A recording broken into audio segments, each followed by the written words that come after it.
Assalamualaikum warahmatullahi wabarakatuh. Jumat berkah hari ini kita berkunjung ke sawah atau ke ladang. Tadi kita ketemu dengan Kek Dul. Kek Dul ini adalah salah seorang masyarakat yang tinggal di sini yang berusia 97 tahun. Beliau sudah tidak ada lagi kawan siapapun, hanya anak-anaknya saja yang ada di sini. Tadi kita berbincang-bincang dengan beliau. Perbincangannya ya kita tidak memahami. Kenapa? Karena dia mengingat sejarah dia dulu. Tapi ada beberapa hal yang begitu menarik kita tadi ketemu. Waktu dia datang, dia lagi memotong-motong sebatang pohon pisang. Setelah kita tanya, untuk apa? Dia bilang, ini nanti dikeringkan dan akan menjadi pupuk untuk ditanamkan di pohon ubi beliau. Kenapa? Kalau pupuk yang sudah dibuat, urea kata dia, ubinya menjadi hitam. Itu prinsip beliau. Tapi itulah yang terjadi. Jadi sampah-sampah ini dikumpulkan, itu dipotong-potong, lalu dikeringkan dan menjadi pupuk untuk tanaman beliau. Tadi beliau bercerita bagaimana hidup ini. Ada nggak penyakit beliau? Misalnya kalau sekarang ini masyarakat ini demam, ini penyakitnya kayak nasi padang yang tertera dimakan tuh. Ada jenis-jenis, ada jengkol, ada rendang, ada ayam, ada rempelo dan sebagainya. Tapi beliau seusia ini tidak memiliki penyakit apapun. Misalnya asam urat, lambung, jantung, rematik dan sebagainya tidak pernah ada. Kenapa? Dia bilang hidup ini dengan kejujuran. Jujur itu adalah salah satu faktor, dan ingat kepada Allah dan selalu berselawat dengan Nabi baginda Nabi besar Shallallahu Alaihi Wasallam. Itu yang disampaikan beliau tadi. Jadi intinya kita tidak pernah mengerti bagaimana alur ceritanya tadi, tapi beliau menyampaikan ke kita, mempelajarinya dan memberitahukan kita. Sampai dia bilang begini, kalaulah ada orang hamil mau melahirkan susah, apa yang diberikan? Merica 3 biji, 1 butir ditelan, yang 2 butir digosokkan ke belakangnya. Kenapa? Yang 1 butir ditelan itu akan panas. Itu prinsip beliau yang sudah dilakukan bertahun-tahun dan membantu orang yang tidak bisa melahirkan pada waktu dulu. Karena sekarang mungkin sistem dokter hanya dibelah saja dan dioperasi. Satu hal yang perlu kita ketahui, tanah bumi ini ada yang memiliki, kata beliau. Jadi kalau beliau ingin menanam ubi, menanam pohon pisang, atau menanam jagung dan pohon kelapa, dia melihat waktu dan dia menyebut dengan bahasa dia. Dia menyebut bahasanya bumi ini ada yang punya, dan ingin mencangkulnya pun dia menyebutkannya dengan bahasa dia juga. Kadang-kadang kita tidak ngerti dengan zaman modern begini, kok adalah orang menanam sesuatu, tapi hasilnya maksimal. Ubi yang dipupuk dengan kecil itu, ubinya akan menjadi besar-besar karena izin Allah. Dan memang bumi, langit, udara ini ada yang punya. Jadi dia bilang, ini Ibu Pertiwi yang punya ada, sesuatu yang mau ditanamkan pasti minta izin. Jadi bukan asal dicangkol terus dimasukkan. Nah, itulah yang menjadi penyebabnya kenapa sehat, karena berhubungan dengan alam. Alam ini adalah yang ada yang punya. Itulah salah satu yang disampaikan beliau. Sampai hari ini beliau tidak ada siapa-siapa lagi. Kawannya nggak ada. Kawannya sudah pada meninggal semua. Nanti kita akan tanya dengan anak-anak beliau bagaimana keseharian beliau dan bagaimana kehidupan beliau, ataukah beliau masih diperhatikan oleh pemerintah, mendapat bansos dan sebagainya. Bagaimana dengan orang tua seperti beliau ini? Nanti ikuti terus selanjutnya.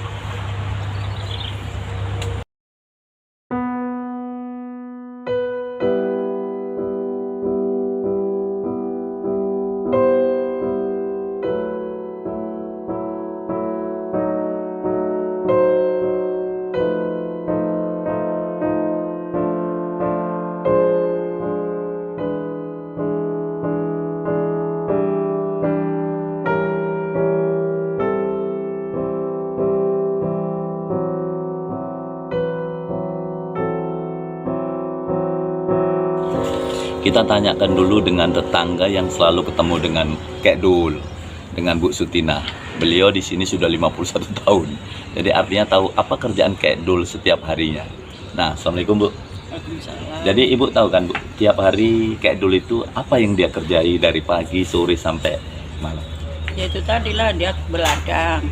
Udah beladang jam-jam 11 ataupun setengah 12 itu dia pulang, mandi, makan. Yang ngasih makan pun anaknya ini, si Iyun ini kan. Iyun ngurus lah bapaknya sama si Ono itu tadi. Kadang Ono pun nggak kerja pun ya nggak pernah ngasih kakaknya. Pokoknya Iyun ini kasihan kali lah. Kayak dulu itu asal pulang ya udah ngasih makan. Nanti jam-jam 1, setengah 1 dia pergi lagi ke ladang.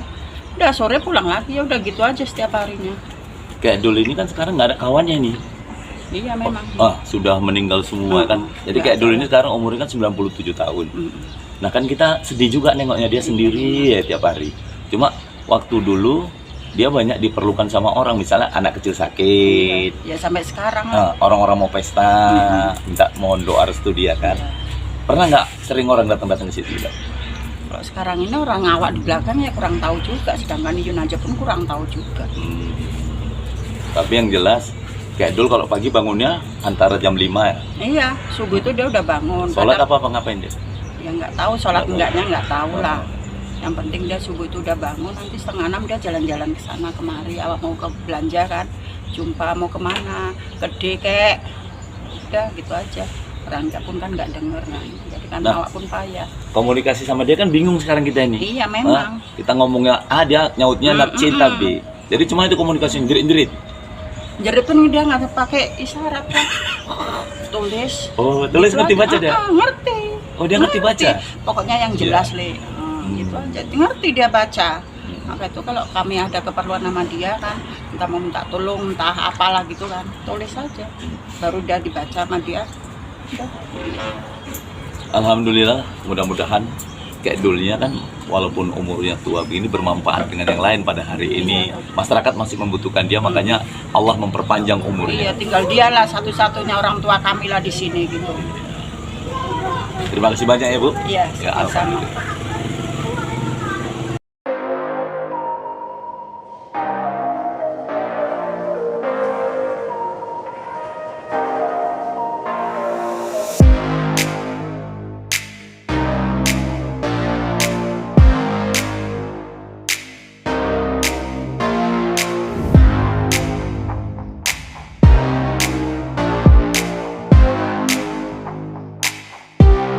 Dari 7 anaknya Kek Dul, nah ini adalah cucu yang nomor 2 dari almarhum Pak Ponijo.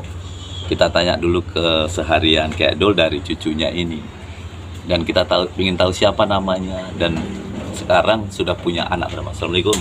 Waalaikumsalam. Bisa buka ini masker biar kedengaran suaranya. Biar kedengaran. Gini aja. Ya nggak dengar suaranya, ya kan? Bisa disampaikan andanya ini siapa namanya dan dari orang tuanya siapa namanya? Saya cucunya Kek Dul, dari anaknya Ngatijo yang nomor 2. Dari ibunya? Ibunya Ramadanis. Yang sekarang di mana? Di Padang, Dek. Nah, namamu siapa? Fitri. Nah, Dek Fitri kan sekarang tinggal sama kakek. Setiap hari nengok kakek. Apa keseharian kakek dari pagi sore sampai malam? Apa keseharian? Ladang lah, Dek. Iya, maksudnya kan bangunnya jam berapa? Iya. Keluar jam berapa? Jam berapa dia biasanya? Bangunnya jam 5 bangun. Jam 1 malam pun bangun dia sholat. Setiap hari beliau sholat ya? 5 waktu ya? Iya, Dek. Malam-malam dia sholat juga ya kan? Sholat. Pernah nggak komunikasi sama Kek Dul? Pernah, Dek. Cerita-cerita masalah apa yang sering dibicarakan dengan Kek Dul? Entah ngomong apa, Le, bahasa Jawa nggak ngerti. Kalau dia pas sakit kan dibilangnya kalau ini sehat umurnya bertambah panjang lagi 4 tahun katanya. Jadi kalau dia ibaratnya dibilang nggak baik-baik sakitnya dan nggak lama lagi katanya gitu. Kok cerita makannya gitu. Jadi kebiasaan Kek Dul ini hobi makannya makan apa dia? Payah juga makannya, Lale. Ya kadang nasi putih aja, kadang nggak makan. Puasa. Puasanya? Puasa apa dia sering? Puasa mutik gitu lah, Le.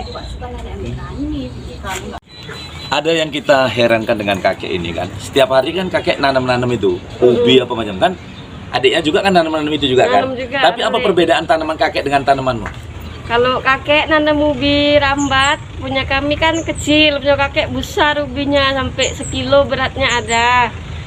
Kayak kacang tanah lagi, kami nanam nggak ada isinya sedikit, tapi punya kakek banyak isi kacangnya, jadi kami heran.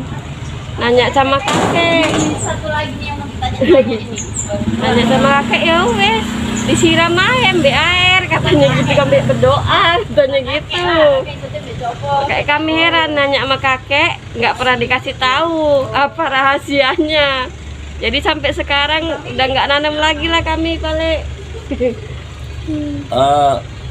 Kakek kan nggak pakai pupuk ya kan? Enggak. Nah, pupuknya dibuat sendiri tuh dari debu pisang sama sampah. Sementara kita pakai pupuk ya kan? Iya, Tapi pakai kenapa pupuk. kok punya kita nggak bisa? Kami sirami lagi dari rumah bawa air, Le, kan panas ya kan. Kami siram lagi. Nanam kangkung lagi kami, kain kangkung akar, ya buantet, pendek-pendek. Punya kakek? Ini kakek nggak pernah nanam kangkung, kacang itulah, kacang ubi, udah jauh kali lah kami sama kakek itu. Berarti kakek ini orang langka ya? Hmm. Dia kalau mau nanam apapun yang waktu ya kan? Disebutkan ya kan? Iya. Yang punya tanah ini siapa ya kan? Nah, kalau kita Kalau- asal dicangkul aja. Kalau kami panen paling 1 goni cet. Kakek panen sampai bergoni-goni dia. Ngangkatnya cemana dia? Angkatnya itu langgar, cucunya disuruh. Oke lah. Anak-anaknya lah bawain juga. Kami lah sering panen kacang tanah sama kakek di belakang, di rambat, di kayu. Kau juga yang nikmati ya kan? Iyalah. Mantap. Pagi jam 5 udah bangun sholat subuh. Jam 6 ke ladang Tapi kakek tinggalnya di depan di sana. depan Sama siapa? sama Pak Lekno. Jadi setiap hari dia kan, masa nggak pernah cerita-cerita yang lain, entah ngasih arah napa. Tapi kayak dulu peka ya kan, bingung ya kan. Kau bingung nggak komunikasi sama kayak dulu? Bingung lah pakai bahasa lah, pakai Bahasa apa? tulis. Bahasa apa Bahasa tuh? syarat lah. Bahasa Tarsan. Tarsan ada di belakang. Ya sudah lah, ya kan. Mudah-mudahan kita doakan kayak dulunya sehat Iya, kan. amin. Dan Amin, ya kita Allah. berharap Allah selalu memberikan kesehatan, dan bagi yang muda-muda kan kita kan pengen tahu kenapa kayak dulu itu kok begitu semangat dan awet, apa rahasianya kan, yang pengen tahu kan kita itu kan. Iya. Nah, kenapa? Tapi setelah saya kasih tahu tadi, beliau bilang hanya satu hidup ini, kejujuran. Iya. Nah, jujur ya kan. Kuncinya Ali lah. Tapi kan tahu lah, orang ada sakit gula, rematik, asam urat, hantu belau sakit. Iya. Tapi kenapa kayak dulu enggak? Kakek kuat ya. Kenapa? Padahal makan dia pun. Udah tua bisa nyangkol, panas-panasan. Ih, kalau aku udah semaput lah itu, Le. Kau yang muda aja semaput ya kan? Makanya itu. Nah itu kan contoh sama kita. Ini dibersih kakek itu, ha. Kalian aja males ya kan? Jadi suatu saat kayak dulu nggak ada, sedih nggak kita? Iya, sedih lah, Le. Nah mumpung masih ada, ayolah kita sayangi dia, ya kan? Apa yang dia pingin ya kita carikan rezekinya pelan-pelan ya kan? Mudah-mudahan berkah sama kita ya. Jadi terima kasih banyak ya Dek ya. Iya, Le. Dari 7 berkeluarga ya? Ya. Dari 7 anaknya Kak Dul, ini anaknya yang nomor 4 kita tanyakan dengan beliau kesehariannya, ini lebih tahu lagi daripada cucu-cucunya tadi. Jadi ini adalah Yuyun, Ya, nama sebenarnya Yuni. Yuni, nah panggilannya Yuyun. Sekarang berapa anaknya? Anak Yuni sekarang 3. 3 paling besar? Paling besar umur 23 tahun. Alhamdulillah. Jadi kayak Dul ini kan lebih kurang umurnya 97 tahun, Iya. ya kan? Setiap hari ketemulah dengan Mbak Yunia ini. Tiap hari Nah, kebiasaannya kayak dulu ini apa? Dari pagi, sore, siang, malam, dan makannya apa? ke ladang, makan seharian nasi, tempe goreng, tahu, gorengan. Biasa-biasa aja kayak kita sehari-hari gini lah. Selama dia di sini kan, ini kan pendengarannya sudah kurang. Ada nggak yang pernah disampaikan sama Pok Yunia ini? Apa yang sering disampaikan? Atau sering ngomong apa yang sering disampaikan sama? Ya sebetulnya masalah dia ada juga, cuma kan kita sebagai anak membahagiakan, cara membahagiakan dia itu semana, tapi kita nggak bisa juga melaksanakan keinginannya dia. Cuma keinginannya dia tuh berat kali. Oh, ada keinginannya. Ada. Oh, mau pulang ke Jawa entah apa? Kalau pulang ke Jawa, mudah-mudahan anaknya kalau untuk ngongkos sih bisa lah, orang anaknya banyak. Cuman satu lah yang belum tercapai sama dia, ini mesti terpikiran sama dia. Belum ada yang orang bisa menolong dia. Iya ya. Banyak ini kelebihan dari Kek Dul ini. Jadi kalau anak kecil nangis malam, kadang-kadang disarati Kek Dul. Kadang-kadang ada orang pesta ya minta tolonglah, mohon doa restunya. Karena Kek Dul ini kebaikannya kan sholatnya itu mungkin yang tidak putus. Sering nggak Kek Dul yang puasanya? Kalau puasa sering dia Senin Kemis. Pokoknya kalau puasa dia nggak pernah ketinggalan, sholat pun nggak pernah ketinggalan. Itulah yang dia minta, itulah yang dia mohon. Yang penting dia dikasih kesehatan, umur yang panjang. Jadi penyakit-penyakit apa yang pernah diderita Kek Dul selama dia hidup? Kalau sakit dia paling-paling pun capek-capek, pening-pening biasa aja lah. Nggak pernah ada sakit-sakit yang aneh-aneh. Nggak mudah nyusahkan anak-anaknya sakit yang aneh. Kalau menurut Pak Yun, dia ini kan manusia seperti kita kan? Iya. Seumuran kita ini asam urat, rematik, kolesterol, jantung, kayak nasi padang lah pokoknya penyakit kita ya kan. Tapi kenapa Kek Dul kok bisa nggak ada penyakitnya? Apa penyebabnya itu dan apa sumbernya? Menurut mungkin kan dia makan makanan yang alami, nggak seperti kita sekarang ini. Dia pun minumnya kan minum biasa, teh putih, teh manis, kopi-kopi pun dia pun kan jarang. Itulah mungkin kelebihan dia, nggak seperti kita. dulu waktu Pak Yun masih kecil-kecil, Kek Dul itu kebiasaannya apa rupanya dulu? Makannya apa macam itu? Apa nggak seperti kita juga? Kalau zaman dia dulu masih kecil anak-anaknya yang makan dia ubi rebus lah, pisang rebus, makan makanan zaman dulu. Seandainya sekarang pun dia mesti suka juga, mesti doyan juga. Cuma kan sekarang udah langka. Kalau sekarang dia kayak ada ayam penyet, burger, sate padang apa macam, suka nggak dia? Enggak, enggak suka dia. Pokoknya dia makannya tempe tahu. Tempe tahu, rebus-rebusan dah. Itu ya tiap hari. Kalau gulai-gulai pun enggak, kalau ikan pun enggak dia. Ikan ayam, ikan daging? Kalau ikan ayam pun maunya digoreng. Kalau daging pun dia nggak mau, dia jarang lah. Bakso kosong. Oh, bakso mau? Mau kalau bakso, mie sop, mie instan dia suka. Waduh. Nah, padahal kan itu kata orang ya kan, mie instan itu mengandung pengawet apa macam, tapi nggak berpengaruh dalam tubuhnya ya. Tapi kan nggak sering kita kasih juga walaupun dia suka. Kita kan menjaga walaupun dia suka. Harapan Pok Yun lah dengan orang tua kita yang masih ada, dengan anaknya yang 7 orang dan cucunya itu hampir 20 orang ya kan. Cicitnya mungkin sudah ada berapa? 7 atau 8 ya kan? Cicit. Ya. Nah, jadi harapannya, doanya untuk Kek Dulnya gimana? Doanya untuk orang tua, semoga dia panjang umur, sehat selalu, sampai ke anak cucunya seperti dia. Dia bagi kami tuh dia orang tua yang baik, orang tua yang nggak pernah nyusahkan anak. Kayak manapun resiko yang dihadapin dia tetap sabar, dia tetap tenang. Alhamdulillah, mudah-mudahan kita berharap Kek Dul adalah orang tua kita.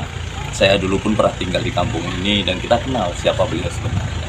Dan insya Allah dengan pertemuan ini menjadi berkah sama kita, apalagi ini hari Jumat kan, penuh berkah. Dan mudah-mudahan kita akan tahu bagaimana kejujuran, kebaikan seseorang itu pasti bermanfaat bagi diri kita masing-masing. Contohnya Kek Dul, dengan tubuhnya yang sudah tua, tiada lagi kawan-kawannya, tapi dengan sendiri bagaimana tadi disampaikan kepada anak cucunya, menanam ini, menanam itu, tapi tubuhnya beda dengan yang lain. Kenapa? Kejujuran dan niat ikhlas beliau. Mudah-mudahan channel ini bermanfaat bagi orang lain dan yang melihatnya senang dan berfaedah dan bermanfaat bagi semuanya. Jadi saya akhiri, wabillahi taufiq wal hidayah. Assalamualaikum warahmatullahi wabarakatuh.